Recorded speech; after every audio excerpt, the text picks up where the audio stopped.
Elba. So I just want to show you guys a little bit of how I cut my hair in layers in the front. I used to get layers all over my hair, but then I kind of realized that I actually just like layers in the front of my face. So I actually just did my layers right now.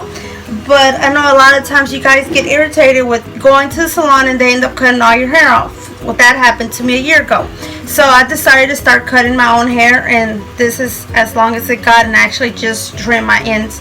And I use a very simple technique. What I do is, you need to part your hair to where you actually use your hair the most, your line, whether it's on this side or in the middle. Most of the time I do my hair in the middle, so I'm going to show you guys on how to do it. I get and I part my hair in the middle, and I'm going to grab the hair that I'm going to be focusing on. Mostly when you do your layers in the front, you're mainly focusing on the front. You're not worrying about the back hair at all. So I'm just going to grab all of my hair from the front, and you need a good pair of scissors to cut your hair. I got mine at Sally's Beauty Supply.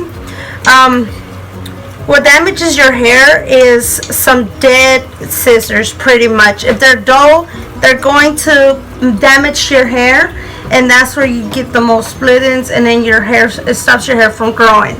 So that's very important. Get a good pair. I think I paid about $25 for these, but they go up to prices from like 20 to 100. I mean, it's up to you on how much money you want to spend on them. You don't have to spend a whole lot of money, but you end up saving a whole lot.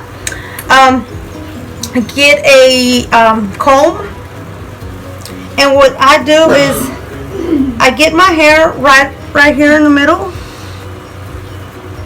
and I just put this as my guide to see pretty much how far I want my hair to go and where you want your layers to start. Normally I like to start my layers like right here on my chin. Some people like to start them on their nose, some people like to start them on their lip. So this hair right here would be your line. So this is just like cutting your ends in the front. So pretty much you just trim right here, and you just trim the ends how much you want cut. Like I said, I just cut my hair right now, so I'm not going to cut any of it off, but I just literally just cut my ends. Then I bring the hair right back to the middle, and then I just slightly grab a little bit of my hair, like right here, and I will shift all my hair over like this. And if you see, your hair is like slanted, and that's what gives your hair the layers in the front, kind of like face layers.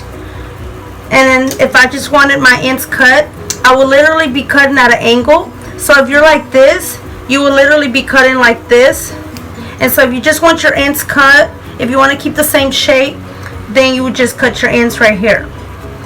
And then one of the pieces that you grab from the other ones that you just cut, you're going to use that as your guide.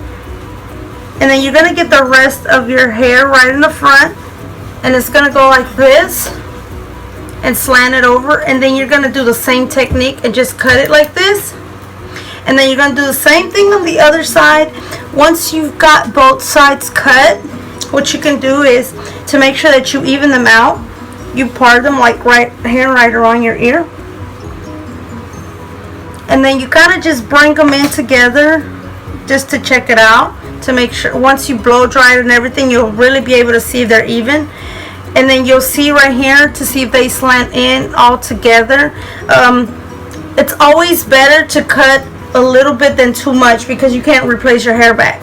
So cut a little bit at a time. If you feel like, oh, you might still have a little bit more hair, just do the same technique. And then what I do with the back of my hair is, the most important, like I said, is the front. So I will literally get my hair right here in the front. I'll get a little piece of like the long hair, because you don't want to like cut off just layers right here and then have all this going straight. That would just look totally crazy.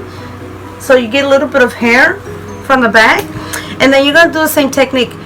Some of the hair that you already cut the layers in, you're going to use that as a guide. And then you're just going to get like this hair. And then have it go like this. And then right here, you will be doing the same thing, just cutting at an angle like this, taking short strokes. Or you can cut it like that, the same technique. And then I'll give you that little shape there. And then what I do on the back is to cut my ends, if I had not cut my ends already, which in about a month when my hair grows out, because I like to keep my ends cut, because anytime you put heat, anything like that, you can get split ends. And in order to prevent split ends, I usually trim my ends, just my ends, about like once a month. That's how I got my hair to grow out so fast. And right here, I would just pretty much, once I get all these cut the same way and I have my layers where I want them in the front, I would just trim my ends right here and do the same thing here. And then if I see that my length is okay, which normally if you're cutting your ends, you should only be trimming about like 1/2 inch, which is not much. And if you keep doing that, it makes your hair to grow. I don't really dye the back of my hair. I usually just either dye the top or do highlights in the front. So that's the part that I focus the most on as far as treating it or anything for it to not get damaged. If you can see, the back of my hair doesn't have any layers or anything like that, so it's kind of like really good hair in the back. It's not damaged at all. So I really focus a lot on the front. I have my hair in 2 tones right now. Anyways, thanks for checking out my video, and if you have any questions, you can let me know down below. Thank you. Bye bye.